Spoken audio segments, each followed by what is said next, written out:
예, 승인. 그 국정원장이 대통령께 주례 보고하는 거 있죠? 네, 일주일에 한 번씩 합니까? 통상 그랬던 것으로 기억합니다. 지금 그 김규현 국정원장이 2023년 11월 26일에 퇴임한 걸로 되어 있고요. 그리고 조태용 국정원장이 2024년 1월 16일에 취임을 했거든요. 네, 그러면 그 중간에 한 달 반 정도 네, 기간이 비는데 네. 그 기간 동안 주례 보고는 누가 합니까? 제가 그 기간 동안에 직무 대리를 했고요. 그 기간에는 주례보를 안 했습니다. 안 필요하면 했어요? 그때는 국가안보실장에게 필요한 정보를 제공했습니다. 예. 그 증인은 지금까지 그 피청구인을 총 몇 번 정도 만났습니까? 그러니까 몇 번 만났냐 예, 말씀이시죠? 만난 적. 제가 기억하기로는 6번입니다. 아까 뭐 길에서 보고 그런 거 말고 그런 거 말고 6번 정도라고 기억합니다. 언제인가요? 제가 처음으로 차장으로 취임했을 때 1차장과 2차장의 취임을 축하해 주시는 저녁을 한번 했던 기억이 나고요. 식사를 같이 했어요? 예. 예. 그 다음에 한 4번 정도는 대통령께 독대복은 아니고 원장님하고 같이 배석해서 보고 자리에 갔던 부분이 한 4번 정도 되는 것 같고, 그때 안보실하고 그 북한 관련된 부분에 있어서 전문가 그룹의 저녁 식사를 한번 하는 자리가 있었으니까 저녁에 한 2번, 보고 자리 한 4번, 한 6번으로 기억이 됩니다. 그럼 그런 자리 그 자리에 참석한 인원은 그렇게 많지 않은, 그러니까 제 말은 대통령하고 이렇게 대화가 좀 오가는 그런 식사였나요?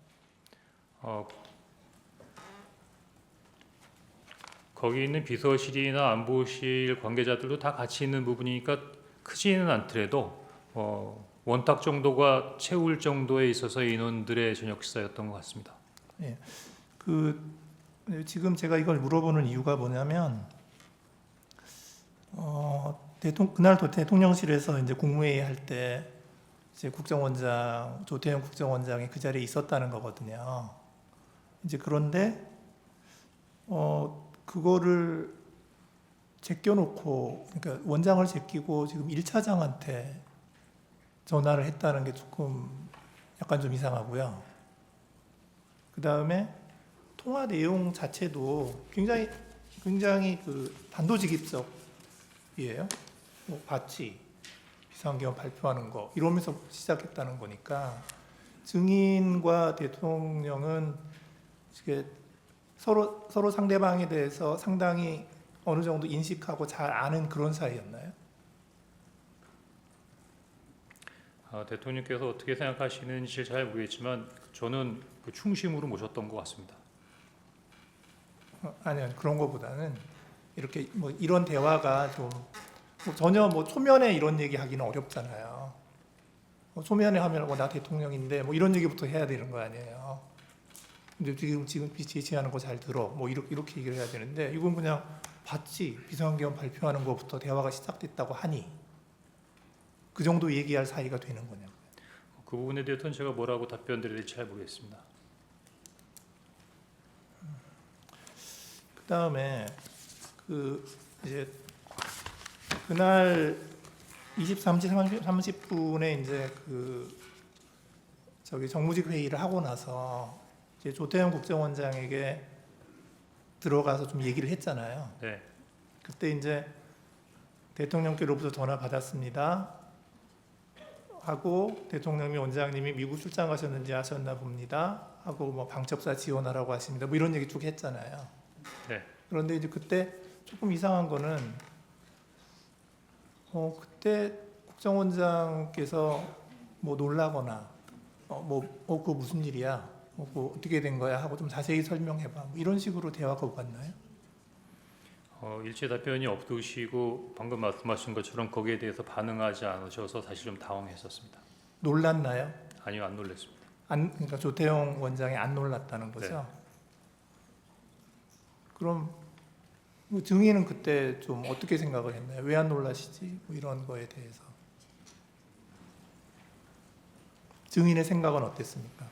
뭐 마지막에 지침이나 방향을 달라고 얘기하는데도 불구하고 그냥 자리에서 일어나시는 걸 보면서 나하고 이제 이 부분에 대해서 구체적인 부분으로 얘기하고 싶어 하지 않는구나라고 느꼈고 당시에 통상 공직에 있는 사람들은 보고를 받고 지시를 했다는 부분들은 그만큼의 책임이 있는 부분이기 때문에 이런 상황에서 그런 부분에 있어서 책임을 안 지시겠다라는 부분으로 이해했습니다. 증인 말을 들어보면은 그 원장님 최소한의 지침과 방향은 주셔야죠라고 했더니 조태영 원장이 화를 내듯이 자리를 박차고 일어나서 더 이상 대화가 어렵다고 생각했다 이렇게 증인이 얘기를 했는데 네, 그런 내용이 맞습니까? 그렇게 기억합니다. 조금 더 자세히 설명해 줄래요? 그때 상황을. 어디부터 시작할까요? 그러니까 최소한의 그러니까 거기부터 얘기를 하죠. 방첩사를 지원하라고 합니다. 방첩사가 이재명 한동훈을 잡으러 다닙니다.라고 얘기한 다음부터 예. 끝까지. 그래서 전화를 받았다는 부분하고 방첩사를 지원한다는 내용까지는 뭐 평이한 내용이라고 생각할 수 있는데 방첩사가 이재명 한동훈을 잡으러 다닌답니다. 그러면 다소 놀라시거나 거기에 대해서 특별한 관심을 표할 거라고 제가 생각했거든요. 그런데 내일 아침에 얘기하자라는 말씀이 조금 당황스러웠고요. 저는 지금 지시를 받아서 뭔가 해야 된다는 생각도 있고 또 구체적인 부분의 내용을 알고 있는데 그런 부분을 원장님하고 상의하고 싶거나 아니면 보고 드려야 하는 상황에서 뭐가 딱 막힌 느낌이 들어서 아니 여기 기본적인 부분에 대해서 지침이나 방향을 주셔야 하는 말씀했는데 아마 그 부분에 대해서 조금 뭐 아침에 얘기하기로 했는데 뭐 이렇게 말이 많아 뭐 이런 식의 반응이시지 않았나 생각합니다. 예, 알겠습니다. 예, 감사합니다. 의견 진술 아니 의견 진술 기회 좀 들어보고 또 하시죠. 예. 의견 진술 기회 드리겠습니다. 의견 진술 기회 드리겠습니다. 먼저 저도 12월 4일인가 아마 4일인 거로 기억이 되는데 그 여인영 그 방첩 사령관이 그 조지호 경찰청장한테 뭐 위치 확인, 뭐 체포 이런 거를 부탁했다는 기사를 보고 저도 김용현 그때는 국방장관이 구속이 안 돼 있는 상황이어서 제가 이게 어떻게 된 거냐라고 물어본 적이 있습니다. 그랬더니 좀 두 사람 다 이런 수사나 이런 거에 대해서 특히 여인영 사령관은 저게 순작전통이고 해가지고 도대체 이 수사에 대한 개념 체계가 없다 보니 위치 확인을 좀 동향 파악을 하기 위해서 했는데 경찰에서 그거는 현재 사용하는 휴대폰을 알지 않는 한 어렵다고 딱 잘랐다고 이렇게 얘기를 해서 저도 그런 부분에 대해서는 정말 불필요한 일이고 잘못됐다고 생각합니다. 그러나 지금 이제 우리 국정원 1차장의 이 메모와 관련된 문제는 그런 차원의 문제가 아니고 저와 통화한 거를 가지고 대통령의 체포 지시라는 것과 연결을 해서 바로 이 내란과 탄핵에 이 공작을 했다는 게 문제입니다. 지금 제가 그 당시에는 지난번에도 말씀을 드렸지만 국정원장이 미국 출장을 갔는지 여부에 대해서 좀 오해가 있다 보니까 사실은 직무대리인 1차장에게 통화를 하게 된 그러면서 지금 이런 상황이 지금 발생을 했다고 지난번에도 말씀을 드렸는데요. 제가 여인영 그 방첩사령관을 도와줘라라고 한 얘기 그리고 제가 1차장에게 이따가 전화 혹시 할 수도 있다라고 한 8시 반경에 얘기를 해서 10시 넘어서 제가 이제 계엄 선포를 다 하고 올라와서 전화를 한 이유는 아까도 말씀드렸지만 몇 차례 본 적도 있고 또 뭐 일도 열심히 하는 것 같고 이렇게 해서 제가 격려 차원의 전화를 한 건데 그중에서 제일 중요한 부분이 우리 홍 차장이 여인영 사령관하고 육사 선후배잖아 하는 얘기가 가장 중요한 얘기인데 아까 그 얘기 못 들었다고 거짓말하지 않습니까? 제가 전화를 한 이유는 간첩 사건에 대해서 국정원이 가지고 있는 정보를 전부 경찰에만 주려고 하지 말고 방첩사도 수사 역량이 있고 원래 지난 정부에서 방첩사 수사 요원을 2분의 1로 감축을 시켜서 군 방첩 활동과 방산 이 안보 활동에 지장이 많이 초래가 됐기 때문에 우리 정부에서는 수사관을 계속 증원해 나가면서 이를테면 창원의 방산업체 그 보안 지키는 문제부터 시작해서 방첩사를 계속 키워오고 있는 상황이고 제가 김규현 국정원장뿐 아니라 조태용 국정원장한테도 방첩사 지원을 수도 없이 얘기를 했습니다. 그래서 제가 1차장에게 전화를 하게 되면 이거는 그 얘기하려고 하는 것이지 개헌과 관련된 사무는 국정원에 당시에는 뭐 요청할 일도 없고 또 만약에 여러 가지 개헌과 관련된 정보 사항을 좀 파악을 해야 되겠다 하면 대통령이 국정원장한테 전화를 하지 차장한테 전화한다는 거는 이거는 공직 사회에서 있을 수 없는 일입니다. 그리고 지난번 그 국정원장 그 어디 경찰 조사 때도 뭐 대통령께서 국정원 직제를 잘 모르시는 것 같습니다라고 조서를 수사관이 받은 모양인데 그거 전부 엉터리입니다. 우리나라에서 국정원 직원 빼고 저만큼 국정원에 대해서 잘 아는 사람이 없습니다. 저는 국정원 수사를 물경 3년을 했고요.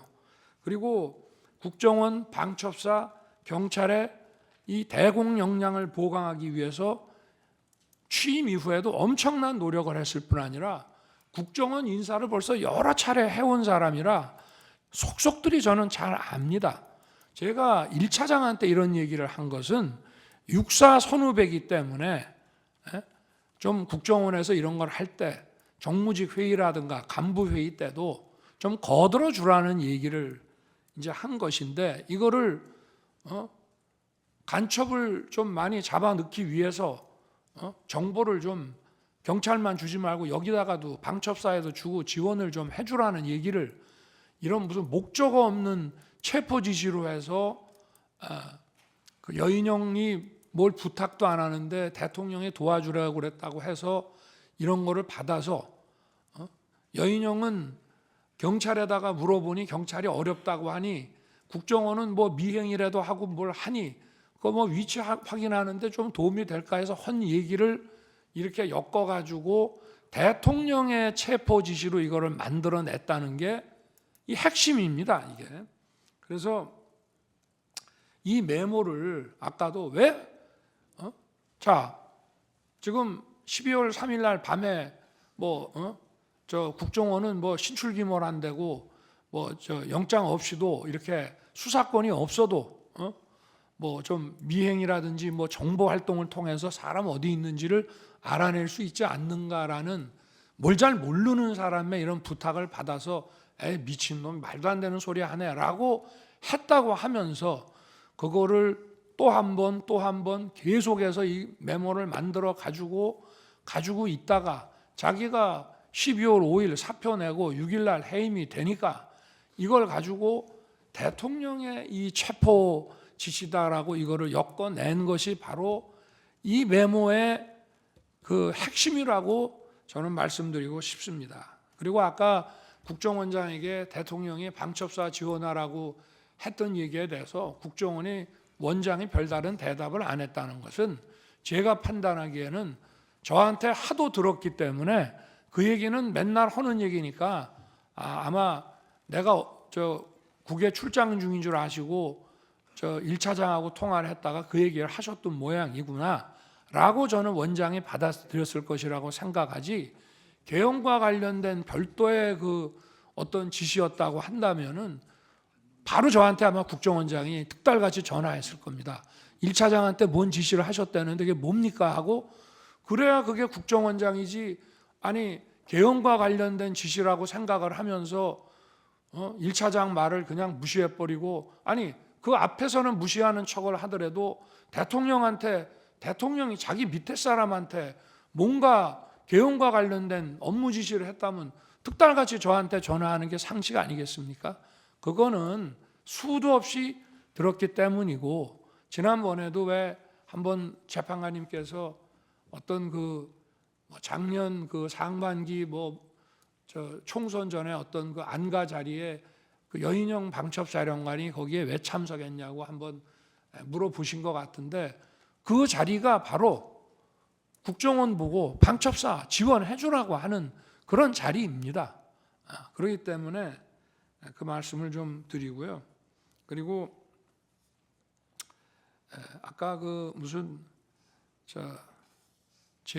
처와 국정원장 간에 휴대폰 문자 주고받았다는 부분에 대해서는 그건 저도 알 수 없는 것이지만 저와 제 처는 지난 11월 7일 대국민 담화와 기자회견한 이후에 소통 방식을 개선하고 휴대폰을 바꾸겠다고 이미 국민들에게 다 말씀을 드려서 제가 아마 11월 중순에서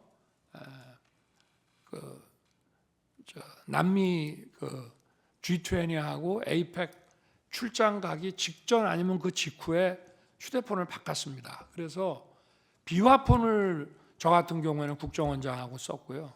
아마 제 아내는 국정원장이 안보실장이던 시절에는 전화번호를 가지고 있었을지 모르지만 휴대폰을 이렇게 비화폰 아닌 개인 휴대폰을 바꾸고 원래 휴대폰을 다 없애버렸기 때문에 저는 그 통화 내역이 어떤 건지 사실 좀 궁금합니다. 네, 이상입니다. 네, 추가 5분 드리겠습니다. 추가 신문하십시오.